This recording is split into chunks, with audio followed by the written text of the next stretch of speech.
সাভারে ঢাকা-আরিচা মহাসড়কের পাশে মডেল মসজিদের কাছ থেকে অজ্ঞাত পরিচয়ের এক বৃদ্ধার লাশ উদ্ধার করেছে পুলিশ।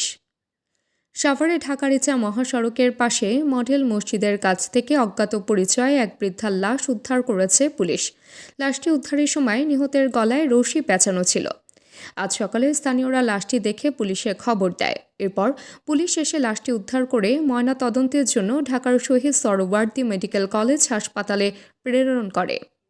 প্রাথমিকভাবে পুলিশ ও প্রত্যক্ষদর্শীদের ধারণা কেউ তাকে গলায় রশি পেঁচিয়ে হত্যা করে এখানে ফেলে রেখে গেছে। সাভার মডেল থানার ওসি জুয়েল মিয়া জানান, নিহতের পরিচয় শনাক্ত করতে চেষ্টা চালিয়ে যাচ্ছে পুলিশ। এদিকে বৃদ্ধাকে হত্যার কারণ অনুসন্ধানে মাঠে নেমেছে পুলিশের একটি দল।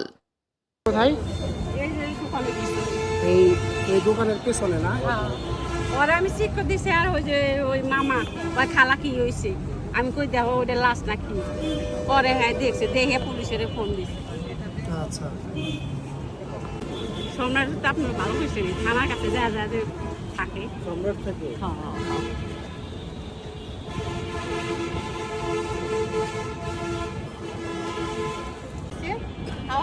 হাঁটায় নিয়ে মসজিদের কোনায় নিয়ে বহাই দিছে মসজিদের কোনায় নিয়ে বহাই দিছে আর আপনি আজকে আবার আমি যে লাস্ট টাইম বের গেছি তখন আমার হঠাৎ করে যে কতক্ষণ আগে আমি দেখছি দেখে আমি এক চিককে মারছি পরে আমি ওই যে দোকানদারে কই কি যে মামা দেখে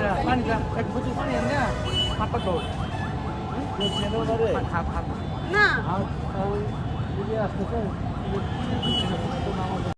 তাবাসসুম হক আনিকা, দৈনিক আজকের বাংলা। দৈনিক আজকের বাংলা .net